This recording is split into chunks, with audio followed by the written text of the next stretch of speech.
అయిపోయింది, రోజు అయిపోయింది. కూర్చో, నెక్స్ట్ క్వశ్చన్కి వెళ్దాం సార్. ఇంకా లేదు సార్.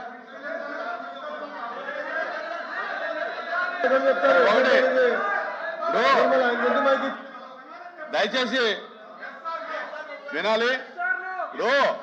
ఈ సభ నడపాలంటే ఉద్దేశం ఇరు పార్టీలకు ఉండాలి. ఎవరు స్ట్రాటజీ వాళ్ళు వాడితే కనుక సభ నడపడం కష్టం.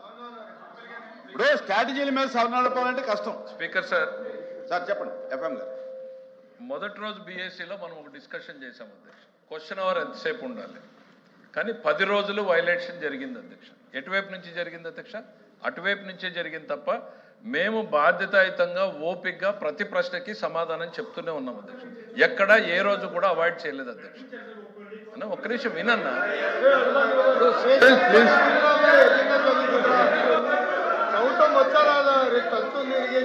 ఒక్క నిమిషం సరే మాట్లాడుకోండి.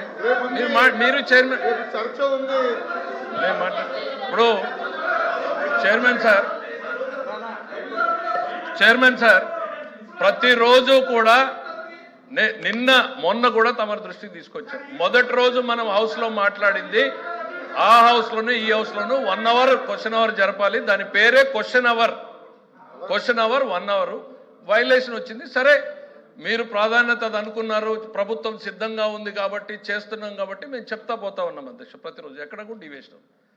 ప్రశ్నలు అడిగేటువంటిది వాళ్ళు అడిగినప్పుడు ఈ ప్రశ్నకు సమాధానం ఏం చెప్పాలి అనేటువంటిది వాళ్ళు డిసైడ్ చేయరు అధ్యక్ష, ప్రభుత్వం డిసైడ్ చేస్తుంది అధ్యక్ష. వాస్తవాలు ఏంది అనేటువంటిది ప్రభుత్వం చెప్తుంది. వాళ్ళు వినాలనుకున్న సమాధానం చెప్పడానికి మేము ఇక్కడ లేము అధ్యక్ష. వాళ్ళు ప్రశ్న వేసే ముందు వాళ్ళు ఆలోచించుకోవాలి. ఈ రాయలసీమ ఎత్తిపోతల పథకం మీద అడిగితే ఇది తిరిగి మన మెడకు చుట్టుకుంటుందా లేదా అన్నటువంటి ఆలోచన వాళ్ళకు ఉండాలి అధ్యక్ష. లేకుండా ప్రశ్నలేసి వాస్తవాలు వినడానికి వాళ్ళకు ఓపిక లేకుండా పోతే దానికి మేమెట్లా బాధ్యులం అధ్యక్ష? ప్రశ్న వేసే ముందు ఆలోచించుకోవాలి. ఇందులో దోషులు ఎవరు, తప్పు చేసింది ఎవరు, సభ సాక్షిగా నిజాలు వెలుగులేకొస్తే ఎవరు ఇబ్బంది పడతారని వాళ్ళకి వాళ్ళ నాయకుడి మీద ఏ రకమైనటువంటి చిత్తశుద్ధి ఉందో ఇవాళ అర్థమైంది అధ్యక్ష. సభ సాక్షిగా జగన్మోహన్ రెడ్డి గారు రాయలసీమకి ఏమీ చెయ్యలేదు అని ఈరోజు వైఎస్ఆర్సీపీ నిరూపించింది అధ్యక్ష. Our we answerable to that. Please అల్వాపి గారు, మీరు ఫైనాన్స్ మినిస్టర్ గారు చెప్పారు, మీరు ఇలా కూర్చోండి. ఫైనాన్స్ మినిస్టర్ చెప్పిన దాన్ని నేను పూర్తిగా ఎక్కిపిస్తాను. ఎందుకంటే ఏదైనా ఆ సమస్యకు వచ్చి ప్రశ్నకు వచ్చి మేము చెప్పిందే మీరు వినాలని. అంటే అక్కడ ముఖ్యమంత్రి గారు చెప్తే, గౌరవ ముఖ్యమంత్రి చెప్తే, ఇక్కడ గౌరవ ముఖ్యమంత్రి గురించి ఆపాదిస్తే మేము గౌరవ ముఖ్యమంత్రి అన్నారా లేదంటే కాదు, మేము చెప్పింది మీరు మీరు అంటే ఆయన అవలే ఒప్పుకుంటారు ముఖ్యమంత్రి గారు చెప్పారని. దాన్ని డైవర్షన్ చేస్తూ అంటే ముఖ్యమంత్రి గారితో ఇద్దరు మాట్లాడుకుని లాలుచిపడి రాష్ట్ర ప్రయోజనాలు తాకట్టు పెడితే చూస్తూ ఊరుకోవాలి అధ్యక్ష. ఓ ప్రతిపక్షంగా ఇదే అధ్యక్ష, ఇదే అధ్యక్ష, ఇదే ప్రధానమంత్రి చెప్తున్నా అధ్యక్ష, ఇది ధర్మ అధ్యక్ష, ఇది అది కాదు అధ్యక్ష.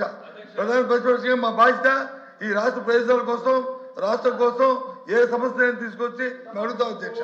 కానీ వాళ్ళు చెప్పినట్టు వచ్చి మేము చెప్పిందే మీరు అంటే, మేము చెప్పిందే మేము డైవర్షన్ చేయాలంటే ఇది ధర్మం కాదు కదా అధ్యక్ష. ఆయన చెప్తుంది అన్నమాట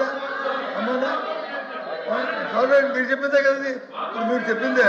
ఇది బాగోడు ఏం చేస్తాం, బాగోడు ఏం చేస్తాం, బాగోడు ఏం చేస్తాం, బాగోడు ఏం చేస్తాం,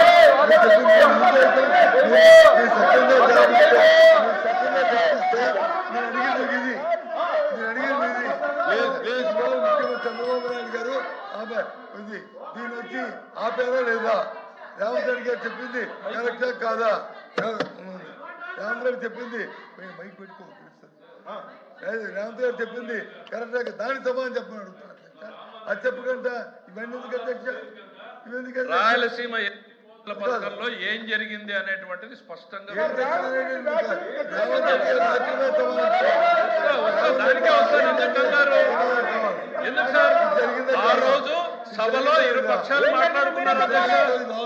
ఆ రోజు అక్కడ ముఖ్యమంత్రి గారు ఏదో చెప్పారు సార్. వినండి సార్, వస్తున్నాం, దానికి వినే ఓపిక ఉండాలి, వినే ఓపిక ఉండాలి. ఆ రోజున తెలంగాణలో ఏదో జరిగింది, ముఖ్యమంత్రి గారు ఏదో ప్రకటన చేశారు అని చెప్తున్నారు. చెప్పినప్పుడు దానికి ఆ రోజు బాధ్యుడైనటువంటి ఇరిగేషన్ శాఖ మంత్రిగా పనిచేసిన హరీష్ రావు ఏం చెప్పాడు? మేం స్టే తీసుకొచ్చాము దీని మీద అని. దద్దమ్మ ప్రభుత్వం ఆ రోజు ఆంధ్రప్రదేశ్ లో ఉంది అనేటువంటిది ఈరోజు శాసనసభ సాక్షిగా వెల్లడైంది. చేతగాని దద్దమ్మ ప్రభుత్వం ఆ రోజు ఆంధ్రప్రదేశ్ రాష్ట్ర ప్రయోజనాల్ని తాకట్టు పెట్టింది అనేటువంటిది తెలంగాణ శాసనసభ సాక్షిగా మాట్లాడితే దానికి మేం సమాధానం చెప్పాలి అధ్యక్ష. ఆ రోజు రాజ్యం చేస్తున్నది ఎవరు? వైఎస్ఆర్సీపీ అధినాయకుడు అని చెప్పబడుతున్నటువంటి జగన్మోహన్ రెడ్డి గారి దద్దమ్మ ప్రభుత్వం ఆంధ్రప్రదేశ్ రాష్ట్ర ప్రయోజనాల్ని తాకట్టు పెడితే చేత కాకుండా కోర్టుకు పోయి అఫిడవిట్ చేసినటువంటి వ్యక్తులు మీరు ఈ రోజు మా గురించి మాట్లాడతారా? ప్లీజ్ కూర్చోండి సార్, దానికి మేము సమాధానం ప్లీజ్ కూర్చోండి. చెప్పాలి. మీరు question number 1483 and 14266 are with